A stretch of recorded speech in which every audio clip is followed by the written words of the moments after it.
एक व्यक्ति ऐसा बताए जो टेंशन में नहीं है। स्टूडेंट है, पढ़ाई की टेंशन, पढ़ाई पूरी होगी जॉब की टेंशन, जॉब लग गया तो टेंशन, नहीं लगा तो टेंशन, दुकानदार है, ग्राहक नहीं आ रहे तो टेंशन, एक साथ इकट्ठे आ गए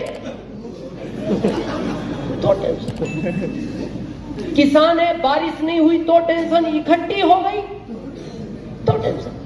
आप बताओ कौन है दुनिया में ऐसा व्यक्ति इन टेक्निकल को छोड़ के? सिर्फ एक टेक्निकल अचीवर ऐसा है जो टेंशन में नहीं है, घोड़े बेच के सोता है। आपके देवघर में सोने के पहले रात को ताला लगाते हैं, घर में लगाते हैं, क्यों? चोरी ना हो जाए, इसीलिए ताला लगाते हैं। ये टेक्निकल अचीवर नहीं लगाते ताला घर का, याद आ गया तो लगा देते हैं, ज्यादा सीरियस नहीं है। क्यों नहीं लगाते? इनको पता है क्या ले जाएगा चोर, और ले भी गया तो अगले महीने आरसीएम से फिर आ जाएगा।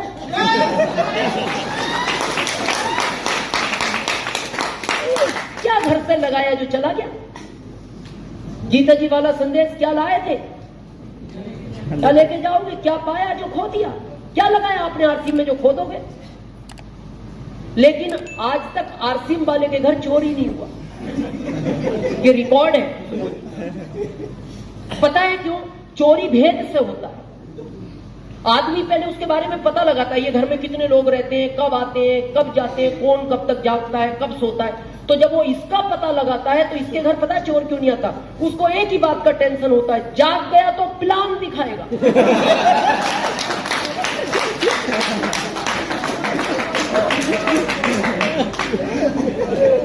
बोले जब ये बाहर वालों को नहीं छोड़ता, ये घर में आए मेरे को छोड़ देगा। तो जीना चाहते हो ऐसी life, tension free life, money freedom, time freedom चाहते हो? क्या करना है? पहला, जितने भी लोगों को आप फरवरी में भीलवाड़ा दिखा सकते हो, जितनी संख्या आप ज्यादा कर सकते हो, उतनी ज्यादा अच्छी लाइफ आरसीएम में टेक्निकल की जी सकते हो, बहुत जल्दी जी सकते हो। दिखाना क्यों? आप कहोगे सर मीटिंग सुन ली ना, देखने और सुनने में धरती आसमान का अंतर है। आपने कभी 5-7 साल पहले, या रोज पेपरों में पढ़ते हो, एक बस आ रही थी, एक इधर से कार आ रही थी, दोनों आपस में टकराए और उसमें 5 लोग ऑन द स्पॉट खत्म हो गए और खिड़की काट काट के उन लोगों को निकाला गया। ऐसा पढ़ते हो कई बार? 5 साल पहले जो घटना पड़ी थी याद है आप? नहीं, क्यों पढ़ी थी? पर आप किसी चौराहे पे जाओ और आपके सामने बस आए, भगवान ना करे कोई कार उससे टकराए, 5 लोग ऑन द स्पॉट मर जाएं, चिल्ला रहे हैं, आप खिड़कियां तोड़ रहे हो, निकाल रहे हो, उस घटना को आप जिंदगी भर नहीं भूल सकते। वो ही घटना फरवरी में भीलवाड़ा होने जा रही है। उस घटना को जो देख आया, उसको आरसीएम में बड़ी पिन आने से दुनिया रोक नहीं सकती। वो घटना होने जा रही है। तो चाहते हो ऐसा जीवन? क्या करना है समझे? अच्छा 10-12 मिनट बात कर सकते हैं पीछे वालों? देखो, भारत का समझदार आदमी वही है जितना खर्च किया उसको वसूल करो। नियम तो यही बनता है, तो इतना तो वसूल करो, 150 तो करें 10 मिनट। तो चाहते हैं टेक्निकल जैसी life, time freedom, money freedom? आप भी बनाना चाहते हैं 32,500 स्क्वायर फीट में घर? आप भी चाहते हैं 50 लाख की कार घर में लाना? तो क्या करना है समझ लें। पहला, डिसीजन ले। किसका? खुद का। पहला डिसीजन खुद का। जिंदगी में मैं आरसीएम की बात नहीं कर रहा, बहुत ध्यान से सुनना, 5-10 मिनट। जब भी कोई काम स्टार्ट करो दुनिया का, आरसीएम नहीं, अकेले रूम में बैठ के दिल को पूछो, जो काम मैं करना जा रहा हूं इससे मेरा फायदा है या नहीं। दूसरा पूछो, जिस काम को मैं करने जा रहा हूं इसकी वजह से लोगों का फायदा है या नहीं। दिल कहे काम में तेरे को फायदा है, लोगों का नुकसान है, उस काम को कभी मत कर। दिल कहे तेरा कुछ नहीं मिलेगा, लोगों को फायदा है, तो भी करने का क्या मतलब है जब आपको नहीं मिलेगा। लेकिन दिल कहे तेरा फायदा है, तेरे से ज्यादा लोगों का फायदा है, उस काम को दुनिया मना करे, कभी रोकना मत, लेकिन डिसीजन खुद का। हम क्या करते हैं, बाहर जाके पूछते। मैं कॉमन सेंस की बात पूछता हूं, आपको बहुत बड़ा डॉक्टर बनना हो तो आपको टीचर से मिलना चाहिए कि मैं डॉक्टर बनना चाहता हूं, आप मेरे को राय दो। किससे मिलना चाहिए? डॉक्टर। ये जानते हो इतनी बात? सभी जानते हो? आपको टीचर बनना हो तो किससे मिलना चाहिए? टीचर। जानते हो ना इतनी बात? अब आरसीएम में अमीर बनना है तो किससे मिलना चाहिए? ये अगली रो में जितने अमीर लोग बैठे, और हम यही गलती करते हैं, इन अमीरों से आरसीएम समझ के जाते हैं। बाहर एक रिक्शा वाले को कहते हैं मैंने आज मीटिंग सुनी, गजब का बिजनेस है, कर लूं क्या? वो कहता है पागल है, रिक्शा चला बहुत स्कोप है। उसकी गलती नहीं है, क्योंकि वो रिक्शा चलाना जानता है। किससे मिलने, सुन किससे रहे? मेरे को आज भी वो 2007 की घटना याद है। पटना में मेरा प्रोग्राम था, दिल्ली से मेरी फ्लाइट थी, तो मैं एक वीडियो देख रहा था आरसीएम की। तो मेरे पास में एक इंजीनियर साहब बैठे थे, देखती वीडियो बड़े एक्साइटेड हुए। पता क्या बोलते? राम सीएम देख रहे हो क्या? है क्या? अब कह क्या रहे वो? राम सीएम। अब इस आदमी से कहो तू आरसीएम समझा, क्या दिखाएगा जिसको इसका स्पेलिंग याद नहीं है? तो मैंने कहा आप जानते हो इनको? हाँ अच्छी तरह, आपसे ज्यादा जानता हूं। कैसे? मेरा दोस्त है इंजीनियर, रॉयल्टी अचीवर है। मैंने कहा आप? मैंने नहीं किया, कई बार आया मेरे पास। मैंने कहा अच्छा किया नहीं किया। बोले क्यों? मैंने कहा हम राम सीएम नहीं, हम भोले शंकर देख रहे हैं।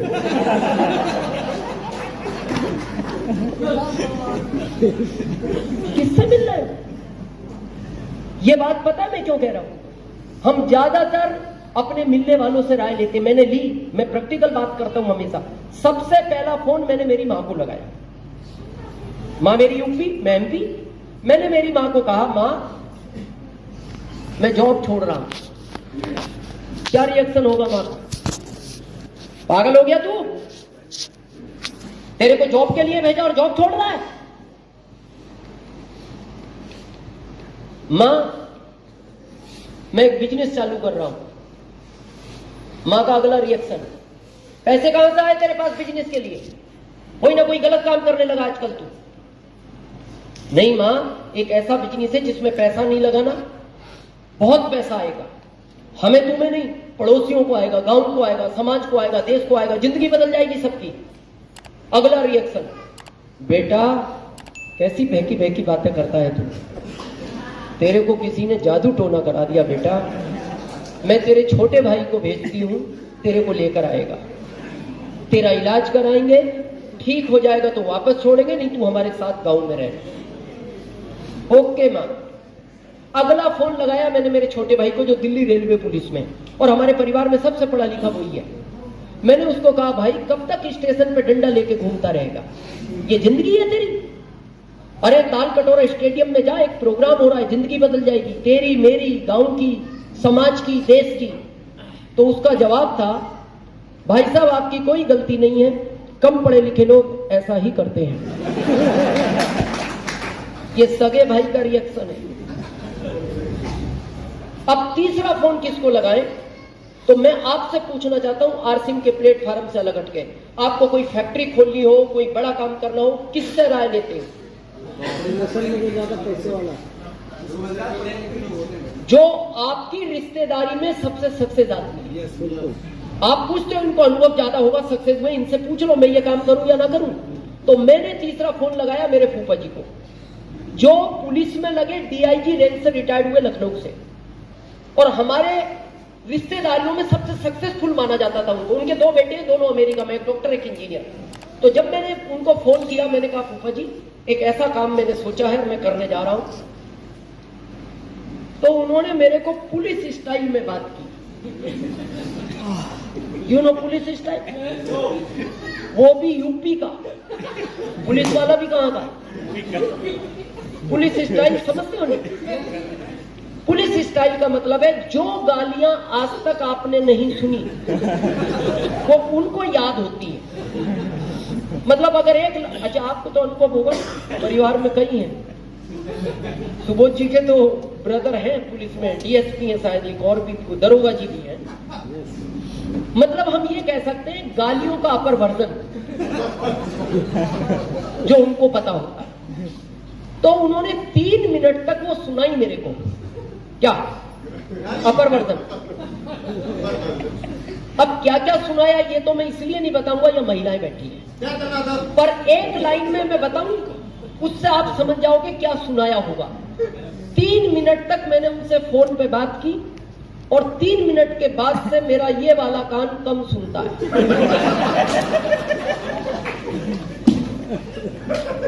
अब आप समझ गए होंगे उन्होंने क्या क्या कहा हो।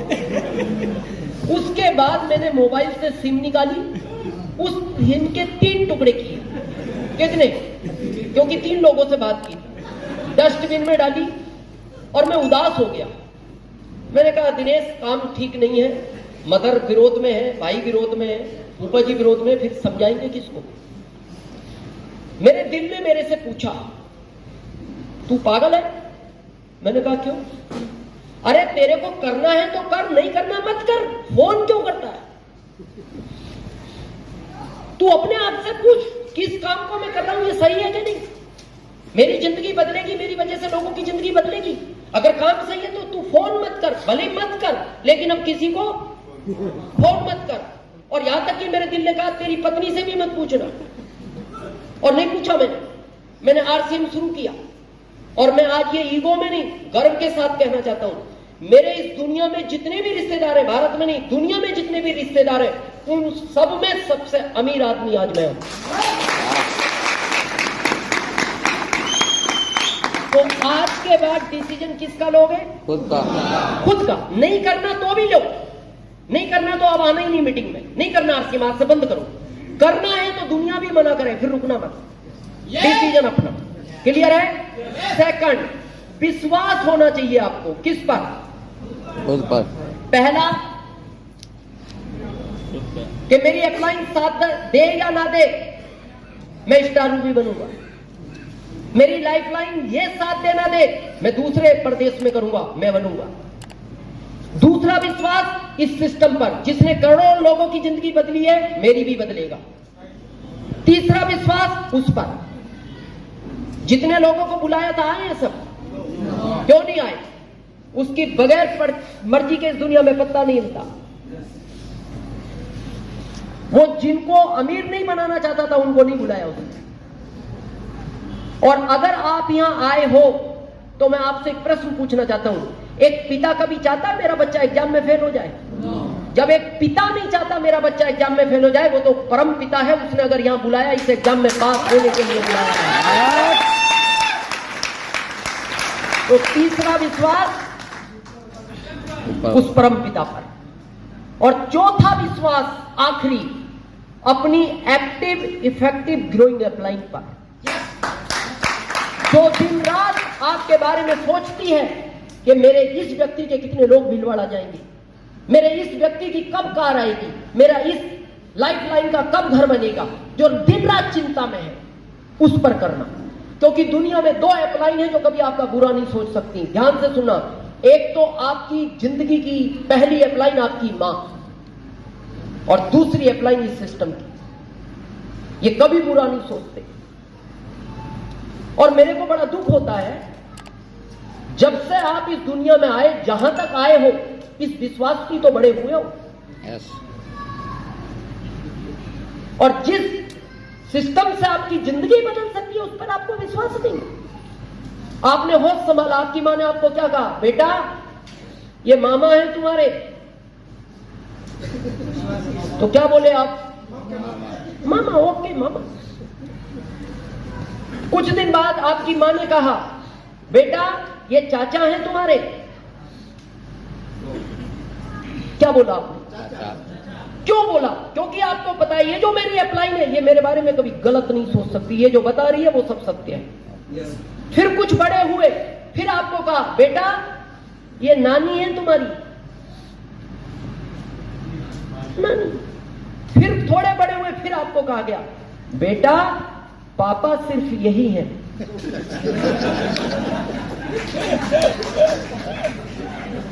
हाँ, ताकि कंफ्यूजन ना रहे। अब मैं आपसे पूछना चाहता हूं, आपने कभी अपनी मां से कहा मां मेरे को थोड़ा सा डाउट हो रहा है? कहा कभी? क्यों नहीं कहा? क्योंकि आपको पता है ये मेरी जो अपलाइन है ये मेरा कभी बुरा नहीं सोच सकती। और मैं इसीलिए कहता हूं आरसीएम जैसी बहुत कंपनियां होंगी दुनिया में, दुनिया की भारत में है। मैं उन कंपनियों के ना विरोध में हूं ना मैं नाम लेना चाहता हूं, पर मैं आरसीएम और उन कंपनियों का एक राज बताना चाहता हूं आपको। आरसीएम में जब तक आप अपनी टीम के 10 लोगों का घर बनवाओगे नहीं, आपका बनेगा नहीं। आरसीएम में जब तक अपनी टीम के 10 लोगों का घर बनवाओगे नहीं, आपका बनेगा नहीं। और बाकी कंपनियों में जब तक 10 लोगों का घर बिकवाओगे नहीं, आपका बनेगा नहीं। अब आपकी अपलाइन को घर बनाना है तो पहले आपका बनवाना पड़ेगा। तो फिर उसमें डाउट किस बात का? वो कह रही है भीलवाड़ा चलो फरवरी में। वो इसलिए भीलवाड़ा ले जाना चाहती है, वो आपका 1 करोड़ का बंगला बनवाना चाहती है, इसलिए वो कह रही है भीलवाड़ा चलो। तो कर सकते हैं विश्वास। और लास्ट, पैशंस, धैर्य चाहिए इस बिजनेस में। कितने टाइम का? 5 साल। क्यों चाहिए? प्राकृतिक से सीखो। जब आप एक बीज बोते हो, अंकुरित होता है, पौधा बनता है, टहनियां आती हैं, पत्ते आते हैं, फूल आते हैं, फल आता है। ऐसा कोई सिस्टम है बीज वो खींच के फल निकाल दो?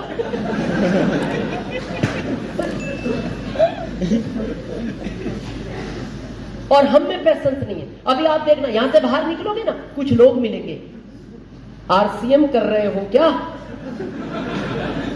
हाँ, आरसीएम कर रहे हैं। बड़ा धीरे धीरे चलता है, धीरे धीरे चलता है। हमारे में आओ, बहुत तेज चलता है। बोले कैसे चलता है? आओ जाओ।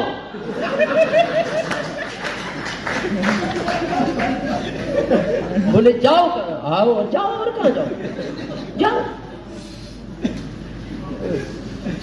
ये हाइब्रिड पौधा है,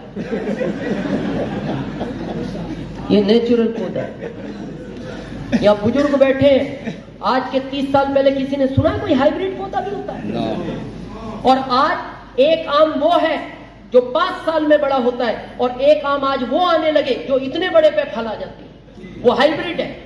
और लोग पूछते हैं अरे यार इतने पेड़ पे आम आ गए? हाँ आ गए, ये हाइब्रिड है। कब तक आएंगे? बोले ये गारंटी नहीं है।